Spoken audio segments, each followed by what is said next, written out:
ایک مسلمان ہونے کے ناطے ہم سب کا ایمان ہے کہ قیامت نے ایک دن برپا ہونا ہے، اور قیامت پر ایمان کے بغیر ہمارا ایمان مکمل نہیں ہو سکتا، اور اس دن ہر شخص نے اپنے اعمال کا حساب دینا ہے۔ یہ اللہ تعالیٰ کا ہم پر خصوصی فضل و کرم ہے کہ اللہ تعالیٰ نے خاتم النبیین مصطفیٰ کریم صلی اللہ علیہ وآلہ وسلم کے ذریعے قیامت کی نشانیوں کو ہم تک پہنچا دیا ہے تاکہ ہم ہدایت کے راستے پر آ جائیں۔ قیامت کی دو طرح کی نشانیاں ہیں، اشراط الصغریٰ یعنی چھوٹی نشانیاں، اور اشراط الکبریٰ یعنی بڑی نشانیاں۔ اشراط الکبریٰ یعنی کہ میجر سائن کے متعلق ہم پچھلی ویڈیو میں جان چکے ہیں، اگر ابھی تک آپ نے وہ ویڈیو نہیں دیکھی تو جلدی سے جا کر دیکھ لیجئے۔ آج ہم قیامت کی چھوٹی نشانیوں کے متعلق بات کریں گے۔ جو پہلی نشانی حضرت محمد صلی اللہ علیہ وآلہ وسلم نے بیان فرمائی ہے وہ حضور صلی اللہ علیہ وآلہ وسلم کا اس دنیا سے پردہ فرمانا ہے۔ حضرت محمد صلی اللہ علیہ وآلہ وسلم نے فرمایا، جب میں اس دنیا سے پردہ فرما جاؤں تو سمجھ جاؤ کہ قیامت تمہارے قریب ہے۔ آج حضور صلی اللہ علیہ وآلہ وسلم کو دنیا سے پردہ فرمائے 1400 برس بیت چکے ہیں۔ اگر 1400 برس قبل قیامت کا برپا ہونا نزدیک تھا تو سوچئے آج قیامت ہمارے کتنے قریب ہے۔ دوسری نشانی جو بیان فرمائی گئی ہے وہ ہے خانہ بدوش لوگ، یعنی وہ لوگ جن کے معاشرے میں کوئی حیثیت نہ تھی، ننگے پاؤں اور برہنہ جسم والے بڑی بڑی عمارتیں تعمیر کریں گے۔ آج اگر دبئی، ابوظہبی، بحرین، سعودی عرب وغیرہ کے ممالک کو دیکھیں تو یہاں پر اونچی اونچی عمارتوں کی بھرمار ہے۔ آج سے کچھ عرصہ قبل یہاں پر ایسا کچھ نہ تھا۔ وہ لوگ جو کچھ عرصہ قبل خانہ بدوش تھے آج وہ اس ریس میں ہے کہ دنیا کی سب سے اونچی عمارت کون تعمیر کر سکتا ہے۔ تو قیامت کی یہ نشانی بھی پوری ہوتی ہوئی دکھ رہی ہے۔ اگلی نشانی جو کہ بیان فرمائی گئی ہے وہ ہے مساجد محل کا نمونہ پیش کریں گی، یعنی مساجد کو محل کی طرح کا بنایا جائے گا۔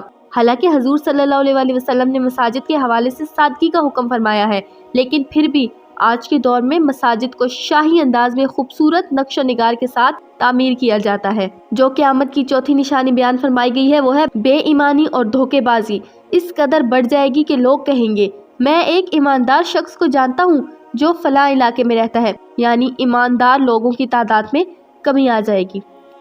اگلی نشانی جو رسول اللہ صلی اللہ علیہ وآلہ وسلم نے بیان فرمائی ہے وہ یہ ہے کہ قتل و غارت اور خون ریزی اس قدر بڑھ جائے گی کہ جس کو قتل کیا جا رہا ہوگا اس کو معلوم نہ ہوگا کہ اسے کیوں قتل کیا جا رہا ہے، اور جو قتل کر رہا ہوگا اسے معلوم نہ ہوگا کہ کیوں قتل کر رہا ہے۔ آج کے دور میں یہ نشانی بھی پوری ہوتی ہوئی دکھ رہی ہے۔ دہشت گردی کے ذریعے، کشمیر اور فلسطین میں ہوتے ہوئے مظالم کے ذریعے، اور معمولی باتوں پر قتل ہوتے ہوئے لوگوں کے ذریعے۔ قیامت کے متعلق جو اگلی نشانی بتائی گئی ہے وہ ہے سود اس قدر عام ہو جائے گا کہ کوئی بھی اس سے بچ نہ پائے گا۔ سب کو معلوم ہے کہ سود کھانا ایک بہت بڑا گناہ ہے، جیسا کہ فرمایا گیا ہے رسول اللہ صلی اللہ علیہ وآلہ وسلم نے لعنت فرمائی سود لینے والے اور دینے والے اور اس کا کاغذ لکھنے والے اور اس پر گواہی کرنے والے پر، اور فرمایا وہ سب برابر ہیں۔ لیکن اس کے باوجود آج کے زمانے میں بہت سی چیزوں کو قسطوں پر بیچا جا رہا ہے اور لوگ سود کھا رہے ہیں۔ اس کے علاوہ بینکنگ سسٹم میں بھی سود لیا اور دیا جاتا ہے۔ اگلی نشانی بتائی گئی ہے جہالت عام ہو جائے گی، یعنی لوگ دنیاوی تو تعلیم یافتہ ہوں گے لیکن دین کا کچھ پتہ نہ ہوگا، پڑھنا لکھنا تو جانتے ہوں گے لیکن حقیقی علم سے غافل ہوں گے۔ رسول اللہ صلی اللہ علیہ وآلہ وسلم نے فرمایا قیامت کی نشانیوں سے یہ ہے کہ علم اٹھا لیا جائے گا اور جہالت بڑھ جائے گی۔ دور حاضر میں یہ نشانی بھی دکھ رہی ہے۔ لوگ بڑی بڑی یونیورسٹیز میں پڑھ کر بھی بڑی بڑی ڈگریاں بھی لے چکے ہیں لیکن انہیں ٹھیک سے کلمہ پڑھنا بھی نہیں آتا، اور بہت سے پڑھے لکھے افراد اپنا قیمتی وقت ناول وغیرہ پڑھنے میں گزار دیتے ہیں جبکہ دین اسلام کو سیکھنے کے لیے وہ کوئی کوشش نہیں کرتے۔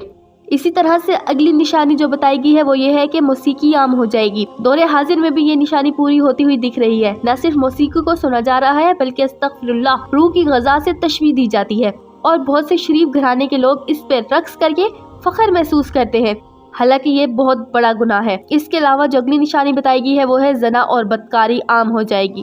دور حاضر میں بدفعلی عام ہو چکی ہے۔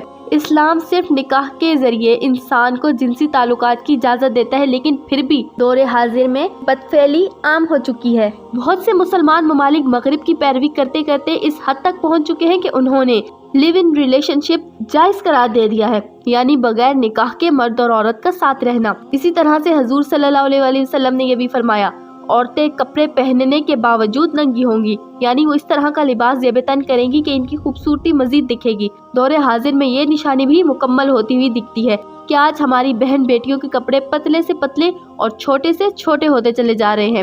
برقع، عبایا وغیرہ تک بھی جسم ڈھانپنے کے لیے نہیں بلکہ فیشن کے لیے پہنا جا رہا ہے۔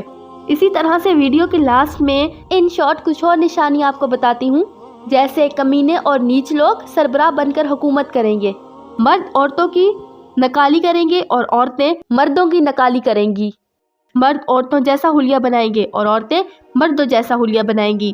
جیسا کہ آج کے دور میں بھی اگر کسی شخص کو دیکھا جائے تو یہ پتہ لگانا مشکل ہو جاتا ہے کہ آیا یہ مرد ہے یا پھر عورت۔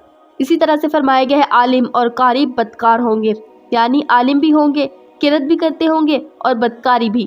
اگلی نشانی بتائی گئی ہے کمینوں کے ٹھاٹھ ہوں گے اور شریفوں کے ناک میں دم آ جائے گا۔ دور حاضر میں بھی صورتحال کچھ ایسی ہی ہے، جو ناچ گانا کر رہا ہے اور ہر طرح کی برائی میں مبتلا ہے، وہ رسپیکٹ کے قابل سمجھا جا رہا ہے، جبکہ اگر کوئی قرآن کا حافظ یا مسجد کا امام ہو تو اسے مولانا کہہ کر چڑھایا جاتا ہے، یعنی کہ کمینوں کے ٹھاٹھ ہوں گے اور شریفوں کے ناک میں دم آ جائے گا۔ عیش و عشرت کی زندگی گزاریں گے کمینے لوگ، جبکہ مشکلات کی وجہ سے شریف لوگ تنگ ہو جائیں گے۔ آج کی ویڈیو میں نے کچھ علامات صغریٰ آپ سب کے ساتھ شیئر کی۔ امید ہے یہ ویڈیو آپ کے لیے انفارمیٹیو رہی ہوگی، اور یہاں پر میں نے زیادہ تر ان نشانیوں کا ذکر کیا ہے جو آج کے دور میں دور حاضر میں ہمیں پوری ہوتی ہوئی دکھ رہی ہے۔ اللہ تعالی ہمیں سیدھی راہ پر چلنے کی توفیق عطا فرمائے۔ اگر ہمیں یہ بات سمجھ آ جائے کہ قیامت نزدیک ہے تو ہم اپنے اعمال درست کر لیں۔ قیامت کی نشانیاں تو پوری ہوتی ہوئی دکھ رہی ہیں، ہو سکتا ہے قیامت بھی نزدیک ہو۔ اب اگر ہمیں یہ پتہ چل رہا ہے کہ قیامت نزدیک ہے تو ہمیں سب سے پہلے اپنے اعمال درست کرنے کی ضرورت ہے، تاکہ کل جب اللہ تعالیٰ کی بارگاہ میں ہم حاضر ہوں تو ہمارے پاس کچھ ایسے اعمال تو ہوں جو ہمیں جہنم کی آگ سے بچا سکیں۔